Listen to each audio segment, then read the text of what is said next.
Bem-vindos ao canal ABC de Matemática, eu sou o professor David e hoje vamos estudar o nosso assunto sobre monômios. Essa é a nossa primeira aula sobre esse assunto, ou seja, vamos ter outros vídeos falando também sobre monômios, porque é interessante falarmos os detalhes, o passo a passo. Então eu aconselho a você a não pular etapas, não pular os vídeos, né? É interessante que o aluno ele tem pressa para aprender. Mas se ele ficar pulando, ele vai pular algo que ele poderia entender e usar lá na frente. Então, não se afobem. Assistam o vídeo do início ao fim, que a gente vai explicar, você vai entender direitinho. E no final de todos os vídeos sobre esse assunto de monômios, você já vai estar bem esperto na hora de fazer aquela prova, na hora de fazer aquele concurso que pode cair também, alguma coisa sobre monômios, tá certo? Então, vamos lá.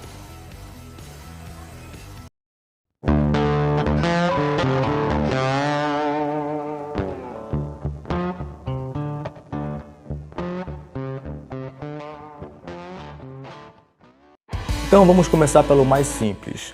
A definição de monômios. O que é um monômio? Olha só o nome, monômios. Vem de mono, né? Vem de um. Ou seja, é uma constituição algébrica de um termo apenas. Que termo é esse? Pode ser um número, que é chamada de constante, e também uma letra, que é chamada de parte literal. E entre esse número e a letra, não tem as operações de subtração e de adição.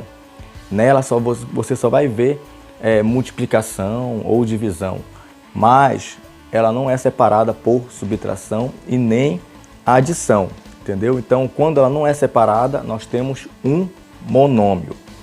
Olha o nome, por que você tem que saber direitinho o significado do nome? Porque lá na frente você vai estudar os polinômios, que é constituído de dois termos ou mais. Então, monômio é apenas um termo algébrico. Algébrico vem da álgebra, ou seja, as variáveis, as letras x, y. Quando a gente começa a estudar álgebra, é isso. Você vai misturar números com letras. E quando a gente estuda aritmética, é somente números. E esses números são chamados de constantes. Então agora eu vou mostrar alguns exemplos e você vai começar a identificar esses monômios.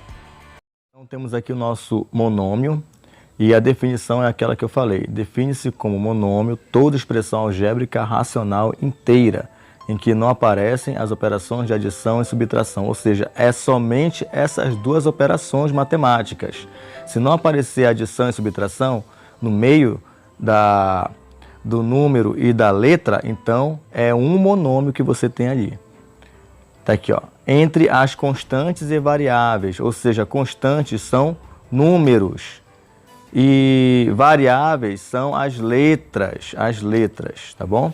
Ou seja, constituída por um único termo algébrico. Então, olha só, assim temos aqui os exemplos. Temos 5x ao quadrado, y. O que é que tem aqui no meio entre o 5 e o x? É a multiplicação, então ela não vale, né? Você não vai ter dois monômios aqui, porque somente se tivesse uma subtração, ou seja, o sinal de menos aqui entre o 5 e o x, ou o sinal de mais, que é a adição. Então aqui, ó, 5x ao quadrado, y, também não tem nada aqui do meio, só tem a multiplicação e ela não é uma característica de ter mais de um monômio no meio, né? Então ela aqui caracteriza somente um monômio, tá bom? Não tem subtração e nem adição aqui no meio. 3e ao quadrado, t ao cubo, dividido para 4. Dividido tá sobre 4, então significa que nós temos também um monômio aqui, ó. Não tem subtração e nem adição. Aí você pode me perguntar, professor, mas aí se tiver aqui no meio uma adição, um sinal de mais aqui, se tivesse aqui o sinal de mais, aí você teria dois monômios, tá bom? Seria 3e ao quadrado mais t ao cubo, seria dois monômios, mas não é assim, não tem, então só tem um monômio aqui no meio, tá bom?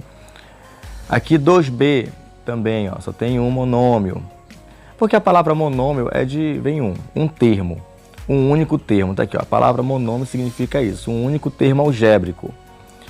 E aqui a raiz quadrada de 3 também é um monômio.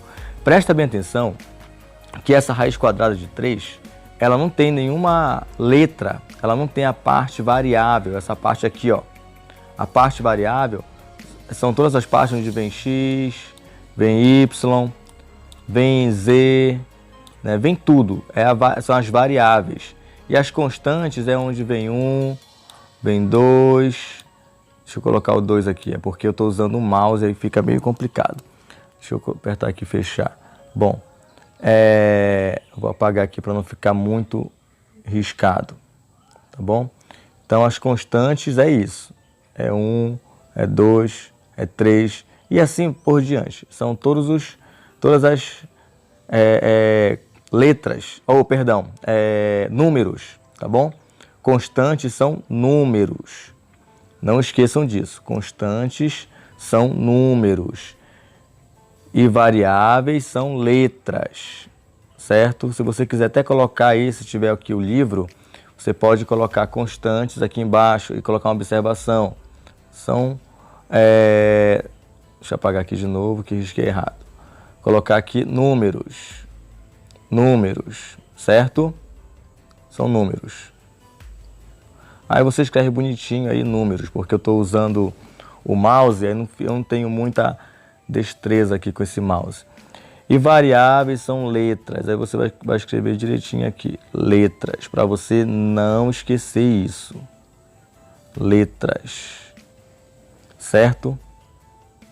Pronto, aí você vai colocar aqui, variáveis são letras, constantes são números, tá bom? Coloca uma observação bem pequenininha aí, não vai colocar assim, como eu coloquei, bem grandona aqui, é feio. Então, olha só, vamos lá. Grau de um monômio. Define-se como grau de monômio racional inteiro a soma de todos os expoentes que aparecem na parte variável. Assim temos, agora vamos olhar aqui o grau. Eu tenho aqui, ó, deixa eu dar uma sublinhada. 3x, deixa eu riscar aqui de novo que tá difícil. Bom, bora lá. 3x ao quadrado, y ao cubo e t elevado a 1. Presta bem atenção que tem 1 aqui em cima do t. Só que não é obrigatório aparecer. Não sou obrigado a colocar e também, se vier numa prova, o t sozinho, ou o x sozinho, ou o y sozinho, significa que tem 1 em cima dele. Tá bom? Bom, pessoal, é assim, ó. Monômio racional inteiro de sexto grau. Por que sexto grau? Porque eu vou somar somente os expoentes 2 mais 3 e mais esse 1 em cima do t.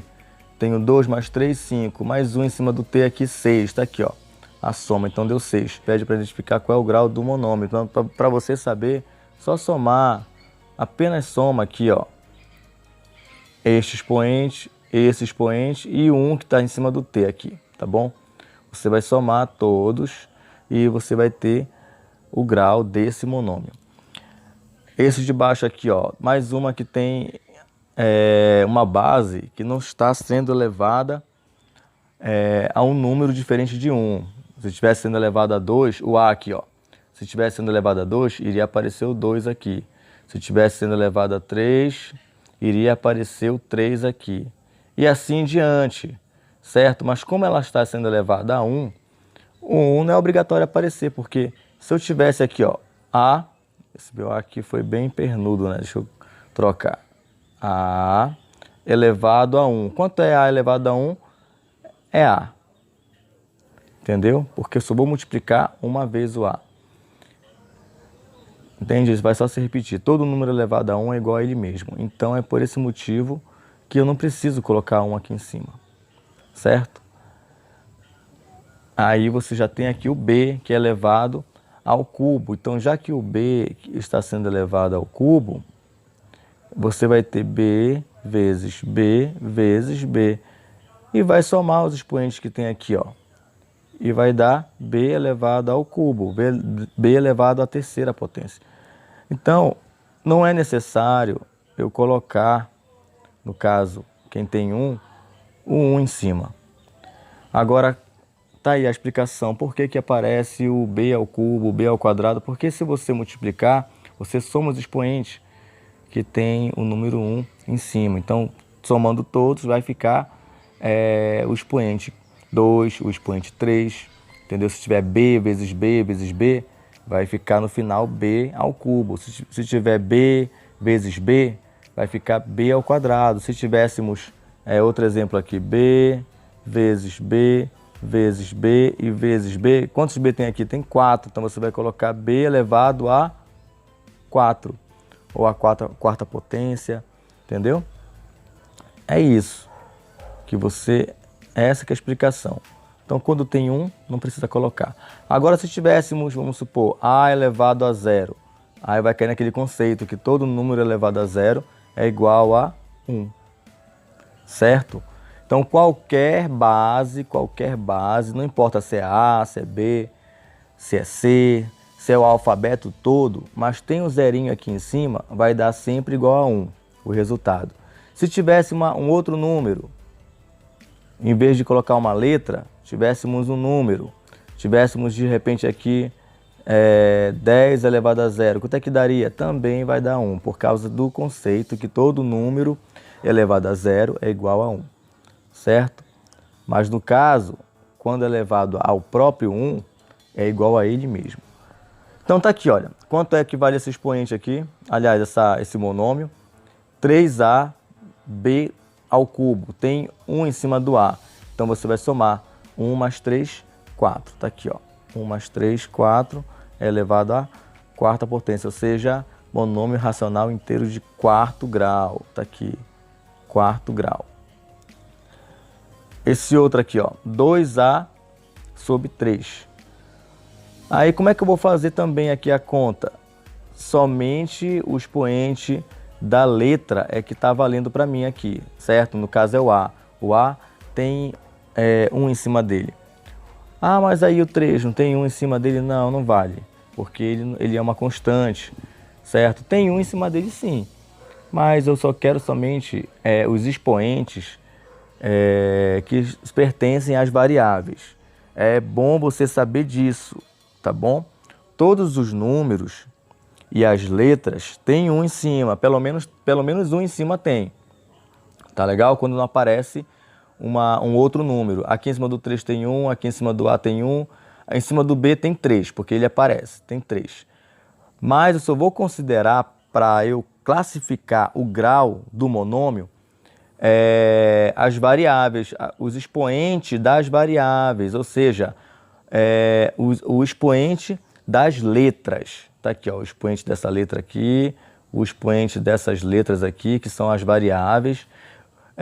Eu vou ignorar os expoentes que vêm em cima dos números, porque também é 1, mas eu não vou somar eles, tá bom? Somente das letras, das variáveis, certo? E quanto é que vale aqui esse monômio? Primeiro grau, tá aqui, ó. Eu tenho somente 1 aqui em cima do A. Bom, nessa aula você acabou de aprender o que é um monômio, ou seja, a definição dele, e também o grau desse monômio. Na nossa segunda aula desse mesmo assunto, não perca, porque também será interessante. Tchau, tchau.